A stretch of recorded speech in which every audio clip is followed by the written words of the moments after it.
Video like जरूर कर लीजिए और ऐसे वीडियो लगातार फ्री में पाने के लिए चैनल को तुरंत सब्सक्राइब कर लीजिए और बेल आइकन को जरूर टैप कर लीजिए ताकि आगे भी सारे वीडियो आपको मिलते रहे। यूट्यूब में फॉलो करते हैं तो प्लीज ये वाला फ्री टेलीग्राम चैनल जरूर ज्वाइन कर लीजिएगा। सारे नोटिफिकेशन सारे अपडेट यहीं पे आते हैं, ध्यान रखिए। दोस्तों, स्टडी फॉर सिविल सर्विसेज के यूट्यूब चैनल में आपका स्वागत है। यहाँ पर हम इकोनॉमी को आगे बढ़ा रहे थे, भारतीय अर्थव्यवस्था को आगे बढ़ाने का प्रयास कर रहे थे। तो वो तो पहले से ही आगे बढ़ रही है, इसमें कोई संदेह नहीं है। ये अलग बात है कि कोविड-19 ने हमें झकझोर दिया है, तो दुनिया भर को झकझोरा है, सिर्फ हमें नहीं। तो उससे हम उबर रहे हैं, लगातार कोशिश कर रहे हैं। हालांकि गरीबी और महंगाई जो है वो अभी भी अपनी चरम सीमा पर है।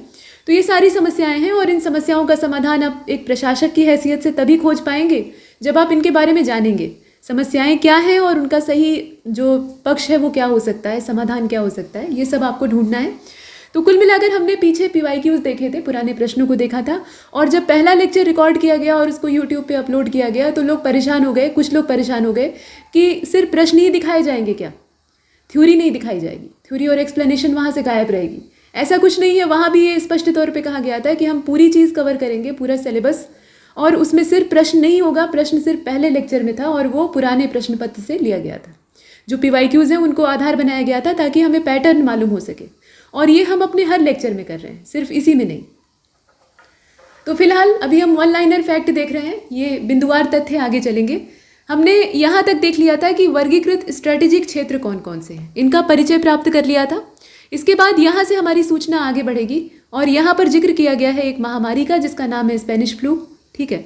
और स्पेनिश फ्लू जिसे कि 1918 में, काफ़ी पुराना समय है, 1918, तो 1918 में फ्लू महामारी के रूप में जाना जाता था और एक असामान्य रूप से घातक इन्फ्लुएंजा महामारी ये थी और H1N1 इन्फ्लुएंजा A वायरस की वजह से ये होती थी। तो ये आप यहाँ वायरस का नाम देख रहे हैं। साथ में ये भी आप देख लें कि स्पेनिश फ्लू महामारी के परिणाम स्वरूप युवा वयस्कों की मृत्यु दर अपेक्षाकृत ज़्यादा थी।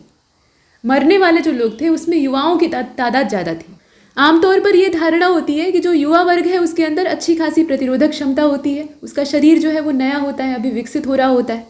तो ऐसे में उनके ऊपर महामारियां या बीमारियां जो है वो कम असर डालती हैं। लेकिन यहाँ इस वायरस के साथ उल्टा ही हुआ। जितना तेज इनका मेटाबॉलिज्म काम करता था उतना ही तेज वायरस इनके शरीर में फैलता था और इन्हें शिकार बनाता था। तो पहले के समय में महामारियां आती थी तो वो ज़्यादा घातक और जानलेवा होती थी। आज के समय में हम कोविड को लेकर हाय हाय करते रहते हैं और इतने सारे जो चिकित्सकीय उपकरण हैं, सुविधाएं हैं, वो हमारे पास उपलब्ध हैं, चाहे अपना देश हो या विदेश हो। चिकित्सा व्यवस्था पहले की तुलना में कहीं बेहतर है, टेक्नोलॉजी हमारे पास। ये सही बात है कि टेक्नोलॉजी के विकास का कोई अंत नहीं होता है, लेकिन एक अच्छी खासी टेक्नोलॉजी हमारे पास है मेडिकल साइंस में। पहले का जो समय था, ये 1918 आप देख रहे हैं, इसके बाद भी आज़ादी से पहले की जो हमारी स्थिति थी, महामारियाँ अगर आती थी जैसे चेचक, ये वैक्सीन लगने के बाद आपको नहीं होगा, लेकिन उस समय ये महामारी था और गाँव के गाँव साफ हो जाते थे। तो महामारियों का इलाज नहीं होता था, मतलब उस समय ज़्यादा प्रॉपर इलाज उपलब्ध नहीं था, वैक्सीन नहीं बनी होती थी। वैक्सीन तब बनती थी जब महामारी आती थी, वो अभी भी होता है। तो उस समय मरने वालों की तादाद ज़्यादा होती थी। होता ये था कि एक पूरा जो कस्बा है, पूरा इलाका है, कभी कभी पूरे देश की आधी से अधिक जनसंख्या ही साफ हो गई। तो ये प्रकृति का अपना तरीका होता है। फिलहाल आप ये सोच रहे होंगे कि हम यहाँ वायरस की चर्चा क्यों कर रहे हैं, हम अर्थव्यवस्था के जो टॉपिक हैं, पॉइंट्स हैं, उन्हें पढ़ रहे हैं। अब उसमें एकदम से रुपए पैसे की बात करते करते हम एकदम से जो बीमारी और महामारी वाला हिस्सा है वहाँ क्या कर रहे हैं। तो बात ये है ना कि ये जो महामारियाँ होती हैं ये सबसे ज़्यादा नुकसान पहुँचाती हैं हमारी आर्थिक स्थिति को। पहले तो ये जो लोगों की क्षमता है उसको खा जाती है, नष्ट कर देती। उसके बाद सब लोग पंगु हो जाएंगे, तो कमाने वाला कौन है फिर? सारी चीज़ें रुक जाएंगी। जैसे कोविड में आपने देखा था, लॉकडाउन का कितना गहरा धक्का हमारी इकोनॉमी को लगा, और सिर्फ हम ही को नहीं लगा, पूरी दुनिया के देश परेशान और अभी तक परेशान है। कोई कहे ना कहे, लोग भले ही स्वप्न देखें कि हमारी अर्थव्यवस्था बहुत आगे बढ़ रही है, लेकिन नुकसान तो हुआ है और वो अभी तक भरा नहीं गया है। तो महामारियाँ सबसे ज़्यादा आर्थिक ढांचे को नुकसान पहुँचाती हैं और वो चीज़ यहाँ भी दिखाई दे रही है। तो कहने का मतलब ये कि महामारियों से अर्थव्यवस्था को नुकसान पहुँचता है। और ये जो फ्लू का वायरस होता है ना, इसके बहुत सारे रूप होते हैं। जैसे स्वाइन फ्लू महामारी एकदम से सामने आई थी 2009 में, उसके बाद न जाने कितने वायरस आए। तो ये एक मामला था। अब इसके बाद देखें, आगे बताया गया, ये बात आप भी जानते हैं कि भारत जो है वो मिक्स इकोनॉमी को अपनाए हुए है। यहाँ पब्लिक सेक्टर भी है और प्राइवेट सेक्टर भी है, दोनों के लिए अपार संभावनाएं हैं। मतलब सरकार जो बेसिक संसाधन है, मतलब आधारभूत आवश्यकताएं हैं, उनके ऊपर अपना नियंत्रण रखती है और लोगों को सस्ते भाव में या सुविधाजनक रूप में सुविधाएं उपलब्ध कराती है। यानी पब्लिक वेलफेयर का काम जो है ये गवर्नमेंट का है, तो गवर्नमेंट ऑफ इंडिया उसको करती है। जितने बड़े बड़े क्षेत्र हैं जैसे कि परिवहन है, हालांकि रेलवे और बाकी चीज़ों का प्राइवेटाइजेशन हो रहा है, अब नए समय में निजीकरण की व्यवस्था बढ़ती जा रही है, लेकिन ये पहले के समय से सरकारी आधिपत्य में रहे। ठीक, तो इसके पीछे रीज़न क्या है कि एक मार्जिनल प्राइस में, यानी एक जो निश्चित मूल्य है या किफ़ायती मूल्य है, उसमें लोग इसका लाभ उठा सकें। ऐसा ना हो कि ये सबकी पहुंच से बाहर हो जाए, सिर्फ जो अमीर हैं वही इस पर अपना अधिकार कर सके। तो इसलिए होता है पब्लिक सेक्टर। और प्राइवेट सेक्टर में ये सुविधा होती है कि जो व्यक्ति महत्वाकांक्षी है वो अपनी किस्मत आजमा सकता है, वो अपना उद्यम लगा सकता है और उससे लोगों को रोजगार दे सकता है, सेवाएं दे सकता है और उसका मुनाफा वो कमा सकता है। टैक्स की रेंज में आएगा तो अपना टैक्स चुकाएगा, लेकिन मुनाफा उसका होगा। तो ये बात है, इसमें पब्लिक और प्राइवेट सेक्टर मिक्स होते हैं। लेकिन मिश्रित अर्थव्यवस्था में भी इस समय जो भारतीय अर्थव्यवस्था है उसका झुकाव पब्लिक सेक्टर की तरफ नहीं बल्कि प्राइवेट सेक्टर की तरफ ज़्यादा बढ़ता जा रहा है। मतलब संपत्ति का संकेंद्रण जो है वो प्राइवेट सेक्टर में ज़्यादा हो रहा है। मतलब जो पूंजीपति लोग हैं वो और अमीर होते जा रहे हैं, जिनके पास पहले से अच्छी खासी दौलत है, पूंजी है, तो उनकी दौलत में इजाफा हो रहा है। और जो लोग गरीब थे वो और ज़्यादा गरीब होते जा रहे हैं। तो ये एक दिक्कत है। अब इसमें वही चीज़ एक्सप्लेन की गई है कि निजी क्षेत्र का प्रशासन जो है वो व्यक्ति के हाथ में होता है और जो सार्वजनिक क्षेत्र है उनका सरकार के हाथ में होता है। तो ये दोनों ही हितों की रक्षा करता है, मतलब जो लोग हैं उनकी भी और व्यक्तिगत जो व्यक्ति अपनी महत्वाकांक्षा पूरी करना चाहता है उसकी भी। कहा गया कि लघु उद्योगों में निवेश की जो अधिकतम सीमा है वो 1 करोड़ रुपए है। ठीक है, लघु उद्योग जो है उसमें निवेश की अधिकतम सीमा कितनी है? 1 करोड़ रुपए है। और तीसरी श्रेणी में उद्योगों का उत्पादन और विस्तार करने के लिए सरकार की अनुमति की आवश्यकता होती है। साथ में ये बताया गया कि मांग और आपूर्ति की बाजार ताकतें जो हैं ये पूंजीवादी अर्थव्यवस्था में उत्पादित होने वाली वस्तुओं और सेवाओं की मात्रा को निर्धारित करती है। ठीक है, यहाँ वस्तु और सेवाओं की मात्रा जो है वो निर्धारित होती है। टैरिफ माल को अधिक महंगा बनाते हैं। टैरिफ जो होता है वो क्या करता है? सामान को महंगा बनाता है, और सामान महंगा होगा तो उसका जो इम्पोर्ट है यानी आयात है वो हतोत्साहित होगा, कम होगा। भाई महंगी चीज़ कौन खरीदना चाहेगा? अगर अच्छी भी है, लाख अच्छी है, लेकिन ज़्यादा महंगी है तो लोग क्या करेंगे? उससे अपना हाथ पीछे खींच लेंगे। तो इससे क्या होगा? आयात हतोत्साहित होगा। बिचौलियों का उन्मूलन कृषि क्षेत्र में इक्विटी का लक्ष्य है। और बिचौलिए जो होते हैं ये किसी को फ़ायदा नहीं मिलने देते। सरकार तक असली जो माल है, असली जो राशन है, किसानों की यहाँ बात हो रही है, तो उसको पहुँचने नहीं देते, बीच में कालाबाजारी करते हैं। और किसानों को जो फ़ायदा मिलना चाहिए उसकी एवज में वो उन्हें नहीं मिल पाता। फ़ायदा किसको मिलता है? इन मध्यस्थों को मिलता है जो कि खाकर मोटे हो जाते हैं। तो इन्हें बीच से हटाना है, रिप्लेस करना है, और गवर्नमेंट का सीधा कनेक्शन किसानों तक हो। इसके बाद आप देख रहे हैं कि भूमि जोत के स्वामित्व में परिवर्तन को भूमि सुधार कहा जाता है, और भारत में भूमि सुधार कई बार हुए हैं, ये हमने देखा। अच्छा, अगला वाला पॉइंट यहाँ देखें, इसे देखिए। समाजवाद के नए संस्करण को जवाहरलाल नेहरू ने समर्थन दिया था। समाजवादी विचारधारा उनके मन में थी। और लघु उद्योगों में जो श्रम होता है वो गहन प्रौद्योगिकी तकनीकों के इस्तेमाल पे आधारित होता है। मतलब लघु उद्योगों में पहली चीज़ तो ये है कि श्रम की ज़्यादा आवश्यकता होती है, श्रमिकों की आवश्यकता होती है। अब ये है कि एक सीमा तक ही उसकी भर्ती होगी। और प्रौद्योगिकी तकनीकों का इस्तेमाल जो किया जाता है वो गहन प्रौद्योगिकी तकनीकें होती हैं। औद्योगिक क्षेत्र स्थिर रोजगार प्रदान करता है। ठीक है, उद्योग अगर कोई लगता है तो उसमें बहुत सारे रोजगार जो हैं वो उत्पन्न होते हैं। भले ही मशीन युग आ गया है तो आधा से अधिक आदमियों का जो काम है वो मशीनें कर देती हैं, फिर भी उनको संचालित करने के लिए कोई ना कोई निर्देशक होना चाहिए, और वो निर्देशन का काम जो है वो मनुष्य ही करता है। ठीक, तो ये एक बात। VKRB राव के राष्ट्रीय आय के अनुमान को औपनिवेशिक सरकार के दौरान अधिक महत्वपूर्ण माना गया था। इनका जो अनुमान है उसे ज़्यादा सटीक माना गया था, और ये औपनिवेशिक सरकार की बात हो रही है। ब्रिटिश शासन के आगमन से पहले भारत हस्तशिल्प उद्योगों के लिए जाना जाता था।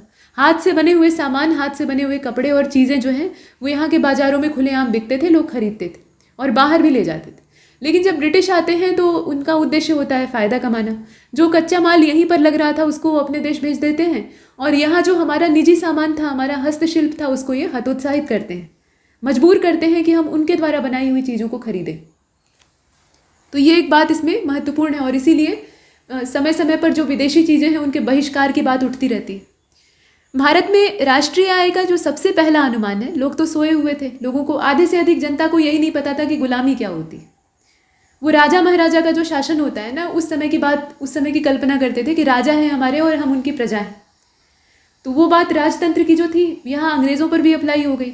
लोग सोचते थे कि अंग्रेज़ ही हमारे राजा हैं, कोई ना कोई राजा होना ज़रूरी है। ये कोई नहीं समझता था कि जनता का भी शासन हो सकता है, सबके अपने अधिकार हो सकते हैं, सबको बोलने का हक हो सकता है। तो ये बातें समझाने के लिए कुछ पढ़े लिखे लोगों ने इसमें हिस्सा लिया, जैसे आप देखते हैं ना कि भारतीय राष्ट्रीय कांग्रेस की स्थापना होती है, अंग्रेज इसको अपने फायदे के लिए स्थापित करवाते हैं ताकि एक संतुलन बना रहे और जो पढ़ा लिखा समाज है, वो जो कम शिक्षित या सामान्य जनता है, उसको भड़काना बंद करे।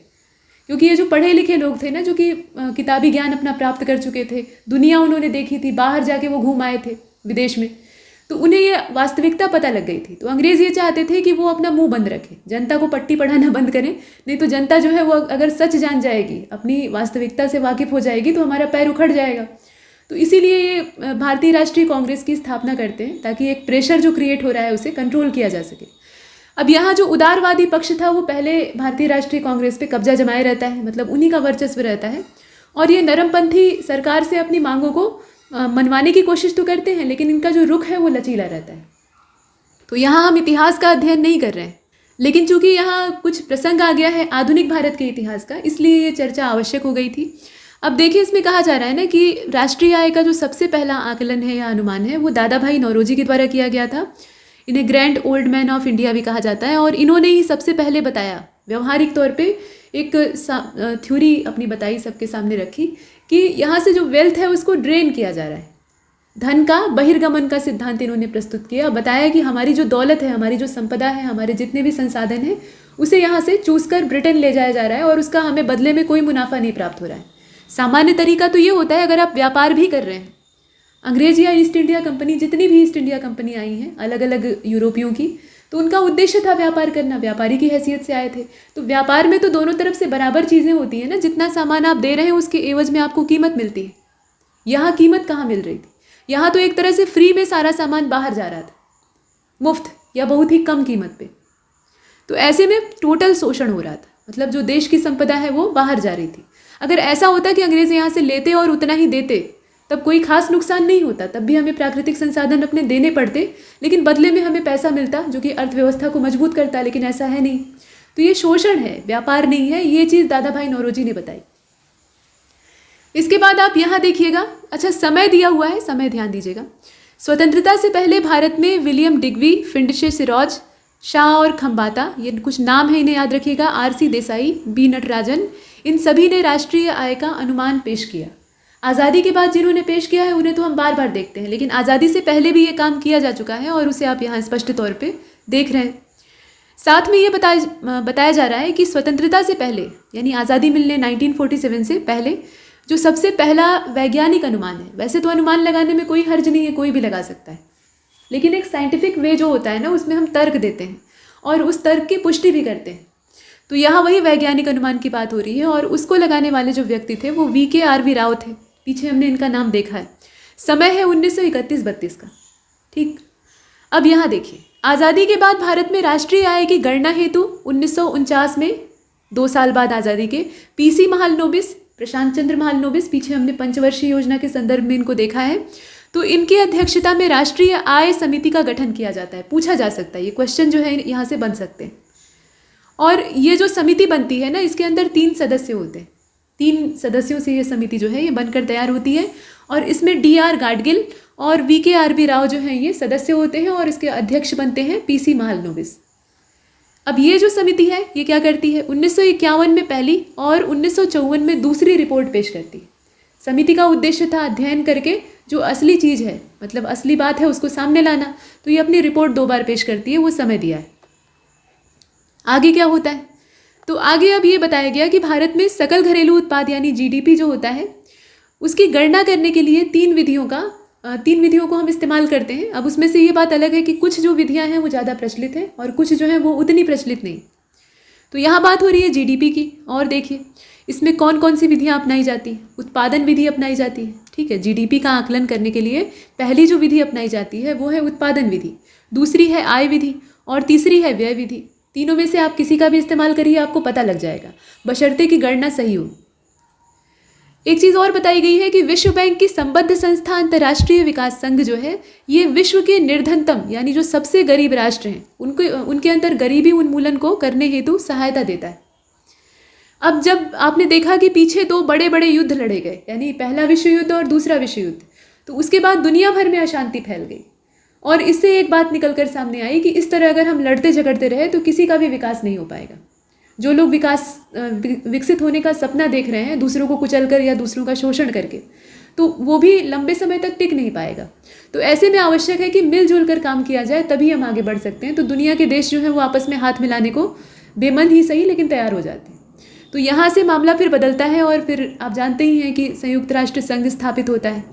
ये द्वितीय विश्व युद्ध के विनाशकारी प्रभावों को देखते हुए स्थापित किया जाता है और उसके बाद फिर तमाम तरह की संस्थाएं एक एक करके बनती हैं। विश्व बैंक तो काफ़ी बाद में बना है और इसके बाद आप देख रहे हैं यहाँ विश्व बैंक बाद में बना है। इसका मतलब ये नहीं कि परसों ही बना हुआ है, इसका मतलब है कि ये पीछे की घटनाएं हैं, एक क्रम से हुई है, थोड़ा आगे थोड़ा पीछे।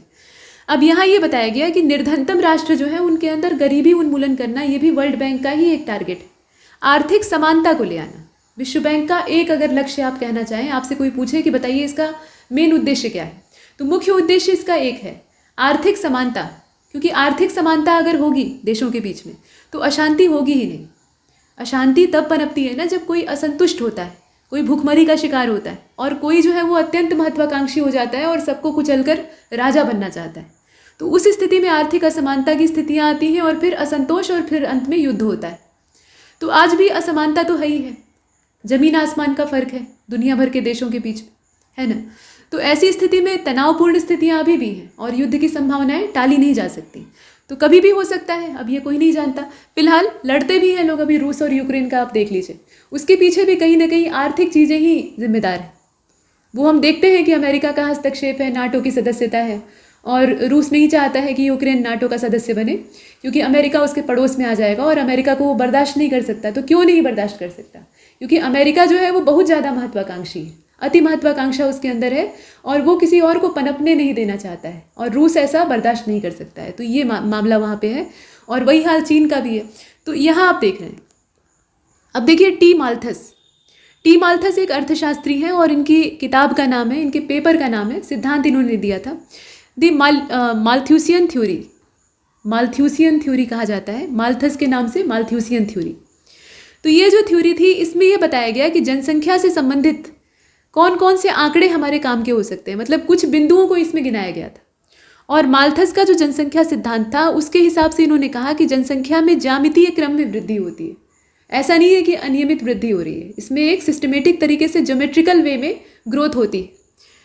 फिलिप्स वक्र, अभी वक्रों के बारे में हम विधिवत देखेंगे, वक्र जो है उनको चित्र भी उनका देखेंगे, चित्र के माध्यम से। यहाँ सिर्फ नाम देख लीजिए, फिलिप्स वक्र जो है ये स्फीति और बेरोजगारी के बीच में संबंध को दर्शाने का काम करता है। अब यहाँ एक और अर्थशास्त्री आ गए हैं जिनका नाम है हॉटरे, ये सारे विदेशी हैं। तो अर्थशास्त्री हॉटरे ने व्यापार चक्र का विशुद्ध मौद्रिक सिद्धांत प्रतिपादित किया था। पूछा जाता है, ये वन लाइनर फैक्ट जो है ना, सीधे सीधे प्रश्न यहाँ से बन सकते हैं। पूछा जा सकता है कि व्यापार चक्र का विशुद्ध मौद्रिक सिद्धांत किसके द्वारा दिया गया था। अब नीचे 4 नाम दे दिए जाएंगे, अब उसमें से आपको पहचानना रहेगा, है ना। वैसे ही प्रोफेसर कीन्स है, 1929-30 इनका टाइम है। इसमें इन्होंने जो महान मंदी है उसमें सुधार लाने के लिए, मतलब उसमें कुछ अपनी ओर से जोड़ने के लिए राजकोषीय नीति के उपायों का इस्तेमाल किया था। मंदी जो है ऐसा नहीं है कि इसी समय आई है, मंदी के कगार पे दुनिया भर के लगभग सारे देश जो हैं वो खड़े हैं, जो बड़े बड़े हैं वो भी इसका सामना कर रहे हैं। और इसके पीछे जो तात्कालिक कारण दिख रहा है वो महामारी ही है, मतलब कोविड-19, हालांकि अन्य भी कारण है। तो ये चीज़ है। और मंदी में सुधार लाने के लिए राजकोषीय नीति में परिवर्तन की बात हमेशा की जाती है, तो ये बात कीन्स ने भी की थी। यहाँ देखिए, भारत में वित्तीय क्षेत्रों में सुधार समिति 2008, वित्तीय क्षेत्रों की जो सुधार समिति थी 2008 की है। तो उसके अध्यक्ष का नाम था रघुराम जी राजन, ये रिजर्व बैंक के गवर्नर भी रह चुके हैं, आप जानते ही। नियोजित विकास मॉडल को भारतवर्ष में 1 अप्रैल 1951 से लागू किया गया था। और आप जान लीजिए, राष्ट्रीय विकास समिति जो है उसका अध्यक्ष कौन होता है? भारत का प्राइम मिनिस्टर यानी प्रधानमंत्री। भारतीय रुपये को मार्च 1994 से चालू खाते में परिवर्तनीय बनाया गया था, ये समय याद रखिएगा। और राष्ट्रीय कृषि बीमा योजना ये भारत में 1999 सन 2000 में प्रारंभ हुई थी, मतलब ये बजट वर्ष है, यहाँ दे रखा है। तो ये समय पूछा जाता है, योजनाएं जो पुरानी हैं, जो कि आज के समय में भी चर्चित हैं या फिर प्रासंगिक हैं, उनका समय, लागू होने का समय, या ये पूछा जा सकता है कि कौन सी पंचवर्षीय योजना में इसको लाया गया था। अब यहाँ आप देख रहे हैं कि मानव विकास सूचकांक की चर्चा हो रही है। जीवन प्रत्याशा, शैक्षणिक उपलब्धि और प्रति व्यक्ति आय, तीनों को मिलाकर इसे जारी किया जाता है। ये एक संयुक्त सूचकांक है, इसमें ह्यूमन डेवलपमेंट को किन मानदंडों पे आंका जाता है वो आपको बताया जा रहा है। तो इसमें देखी जाती है जीवन प्रत्याशा, इसमें शैक्षणिक उपलब्धि जो है उसको भी देखा जाता है, और प्रति व्यक्ति आय तो सबसे महत्वपूर्ण है, उसके बिना खुशहाली संभव नहीं है, विकास संभव नहीं है। तो उसको भी इसमें कैलकुलेट किया जाता है और एक समेकित सूचकांक जारी करते हैं। अगला जो मामला है वो कृषि जनगणना का है। आदमियों की जनगणना होती है, यहाँ कृषि जनगणना की बात हो रही है। और इसके लिए भारत सरकार भूमि जोत को 5 समूहों में वर्गीकृत करती है। जैसे आदमियों को गिना जाता है, मनुष्यों को गिना जाता है कहने का मतलब, तो उसमें भी वर्ग बांटे जाते हैं। जनगणना में एक तरफा नहीं जनगणना होती है कि एक सिरे से हम सिर गिनना शुरू करेंगे और अंतिम सिर तक गिनेंगे। उसमें भी आंकड़े होते हैं और उसमें वर्गीकरण होता है ताकि सुविधा हो, डाटा इकट्ठा करने में सुविधा हो। तो यहाँ जो कृषि जनगणना है उसमें भूमि जोत को बांट दिया गया। अब ये जो 5 समूह है इसमें पहला आपका आता है सीमांत। 1 हेक्टेयर से कम जोत, यहाँ देखिए ये बहुत इंपॉर्टेंट टॉपिक है, यहाँ से प्रश्न बना है और बनता रहेगा हमेशा। तो सीमांत जो इसमें हिस्सा है, मतलब पहला वर्गीकरण, ये 1 हेक्टेयर से कम जोत के लिए होता है। हेक्टेयर जो है वो क्षेत्रफल को नापने का मात्रक है, ये ध्यान दीजिएगा। और छोटी जोत जो है या छोटा समूह, उसमें 1 से 2 हेक्टेयर की भूमि आती है। अर्ध मध्यम में 2 से 4 हेक्टेयर भूमि क्षेत्रफल। मध्यम जो जोत होती है उसमें 4 से 10 हेक्टेयर, और जो बड़ी जोत होती है वो 10 हेक्टेयर से ज़्यादा होती है। अब वो कितनी ज़्यादा होती है उसकी कोई रेंज नहीं। तो ये सब आपने देखा। और 2010 की बात यहाँ की जा रही है। दक्षिण अफ्रीका में ब्रिक समूह में शामिल होने के प्रयास, दक्षिण अफ्रीका के द्वारा जो ब्रिक समूह है, यहाँ ध्यान दीजिएगा, ब्रिक नॉट ब्रिक्स, ठीक है। दक्षिण अफ्रीका यानी साउथ अफ्रीका जब इसमें शामिल होता है तो वो एस इसके साथ जुड़ जाता है, उससे पहले ये ब्रिक था। तो ब्रिक समूह में शामिल होने का प्रयास इसने शुरू किया था। और इसका जो ऑफिशियल एंट्रेंस होता है, औपचारिक प्रवेश होता है, वो इसी वर्ष अगस्त में ही हो जाता है, औपचारिक प्रवेश। और इसके शामिल होने से ब्रिक देश जो है उन्हें औपचारिक रूप से आमंत्रित किए जाने के बाद यहाँ आप देख रहे हैं कि 24 दिसंबर 2010 को आधिकारिक तौर पे ये ब्रिक समूह का सदस्य बन जाता है। और ब्रिक समूह जो है वो अब ब्रिक्स कहलाता है। तो ये सब आपने देख लिया, 2010 में ये शामिल हुआ है, वो कहने का मतलब। अब यहाँ ये बताया गया कि ग्लोबलाइजेशन यानी वैश्वीकरण दुनिया भर में वस्तुओं, सेवाओं और लोगों की निर्बाध एकीकृत तरीके से मुक्त आवाजाही है। कोई किसी पर रोक टोक नहीं लगाएगा। कोई भी देश जो है वो कहीं भी जाकर व्यापार कर सकता है। हाँ, ये है कि उस देश के द्वारा जहाँ वो व्यापार करने जा रहा है, तो जो मेजबान राष्ट्र है उसके द्वारा जो बनाए हुए नियम कायदे हैं उसका वो सम्मान करेगा, ये इसमें शर्त होती है। लेकिन कोई रोक नहीं सकता किसी को। ग्लोबलाइजेशन में यही होता है। तो वही चीज़ यहाँ बताई गई कि निर्बाध और एकीकृत तरीके से मुक्त आवाजाही संभव हो सकती है। और आयात शुल्कों में कटौती की गई। आयात शुल्क को आप कटौती करके कम करेंगे तो इससे क्या होगा, बाहरी व्यापार जो है वो प्रोत्साहित होगा। आयात लाइसेंसिंग समाप्त कर दी गई ज़्यादातर मामलों में, ऐसा नहीं कि सब पर समाप्त कर दिया गया। कुछ मामलों में लाइसेंसिंग की जो व्यवस्था है वो अभी भी है, लेकिन ज़्यादातर मामलों में समाप्त कर दिया गया। प्रत्यक्ष विदेशी निवेश का स्वतंत्र प्रवाह जो है वो वैश्वीकरण में सम्मिलित है। तो ये सारी चीज़ें हम यहाँ पर देख रहे थे। तो इस लेक्चर में इतना ही। अभी बातें बहुत सारी इसमें पड़ी हुई हैं, अभी बहुत सारे कॉन्सेप्ट हमें समझने हैं। ये तो 1 लाइनर फैक्ट है जो कि थोड़े बहुत और बचे हुए हैं। उसके बाद हम पैराग्राफ और हेडिंग के माध्यम से अलग अलग जो इकोनॉमी के टर्म होते हैं उन्हें देखेंगे और समझने की कोशिश करेंगे। तो तब तक के लिए नमस्कार।